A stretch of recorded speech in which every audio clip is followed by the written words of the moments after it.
ناظرین، چین چاند سے لائے گئے چٹانی نمونوں سے نئی معدنیات دریافت کرنے کے بعد اگلے 10 سالوں میں 3 مشن چاند کے مدار میں لانچ کرنے کا منصوبہ رکھتا ہے۔ ان منصوبوں کا مقصد وہاں پر تحقیق کرنا اور مستقبل میں توانائی کے ذریعے دریافت کرنا ہو سکتا ہے۔ چینی اسٹرونامرز کے مطابق چاند سے لائے جانے والے نمونوں کے تجزیے کے بعد یہ ثابت ہوا ہے کہ انہوں نے ایک نئی دھات دریافت کر لی ہے تو مستقبل میں فیوژن کے ذریعے توانائی پیدا کرنے میں بطور ایندھن استعمال کی جا سکے گی۔ ناظرین، خلائی دوڑ قوموں کے درمیان، خاص طور پر چین اور امریکہ کے درمیان تیز ہو رہی ہے۔ چین نے چاند پر جو مشن بھیجے تھے ان کے لائے گئے نمونوں سے انہوں نے ایک نئی معدنیات دریافت کی ہے۔ اسی وجہ سے وہ 3 بغیر پائلٹ کے چاند مشن شروع کرنے کا منصوبہ بنا رہا ہے۔ نئی دریافت کی گئی معدنیات ایک فاسفیٹ منرل ہے اور اس کا نام چانگ سائٹ وائی رکھا گیا ہے۔ چاند پر نئی معدنیات دریافت کرنے والوں میں چائنا اب تیسرا ملک بن گیا ہے۔ اپنے خلائی پروگرام کو آگے بڑھاتے ہوئے اب اگلے 10 سالوں میں چین 3 انمینڈ مشن چاند کے مدار میں بھیجے گا۔ اس سے پہلے بھیجے گئے چاند 5 مشن کے لائے گئے قریب 2 کلو وزن کے چٹانی نمونوں کا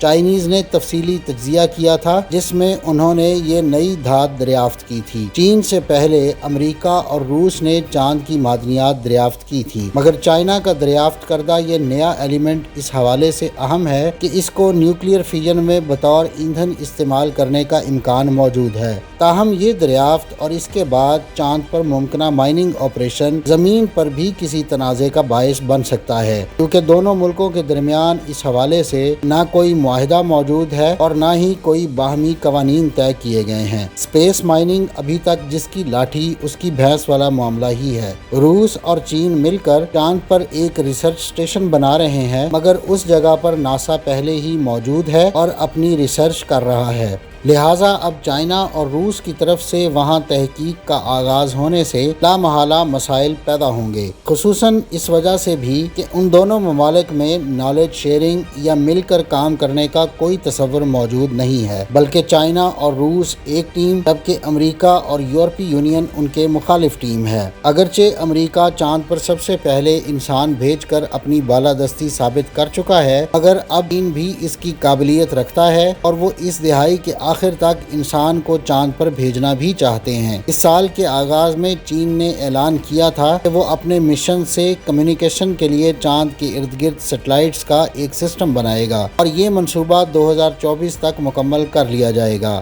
یہ ایک بڑے روڈ میپ کا حصہ ہے جس کے تحت چائنا اور رشیا مل کر چاند پر ایک بیس بھی تعمیر کر رہے ہیں۔ نئی معدنیات کو تلاش کرنے کے علاوہ چائنا کے ماہرین نے چانگ 5 سے لائے گئے نمونوں پر ریسرچ کر کے چاند کی سطح پر ہیلیم 3 کی موجودگی کا جائزہ بھی لیا۔ Helium 3 nuclear fusion power generation کے لیے ایک اہم ایندھن کے طور پر استعمال کیا جا سکتا ہے۔ یہ اس لیے بھی ضروری ہے کہ خلا میں مزید آگے سفر کرنے کے لیے اگر چاند کو ایک اسٹیشن کے طور پر استعمال کیا جاتا ہے تو وہاں ایسے ایندھن اور پانی کی موجودگی انتہائی ضروری ہے۔ اسٹرونامرز کا خیال ہے کہ اپنی کم گریوٹی کی وجہ سے مریخ تک انسانی سفر کے لیے چاند ایک سستا اور بہتر آپشن ہے۔ چینی ریسرچرز نے چاند سے لائے گئے نمونوں پر تحقیق کے بعد اسپیس ویدر، چاند پر پانی کی موجودگی اور انرجی کے حوالے سے اہم دریافتیں کی ہیں۔ اس سے مستقبل میں خلائی تحقیق میں نئی کامیابیاں حاصل ہو سکیں گی۔ ناظرین، یہ تھی آج کی ویڈیو۔ اگلی ویڈیو تک کے لیے مجھے اجازت دیجیے۔ اللہ حافظ۔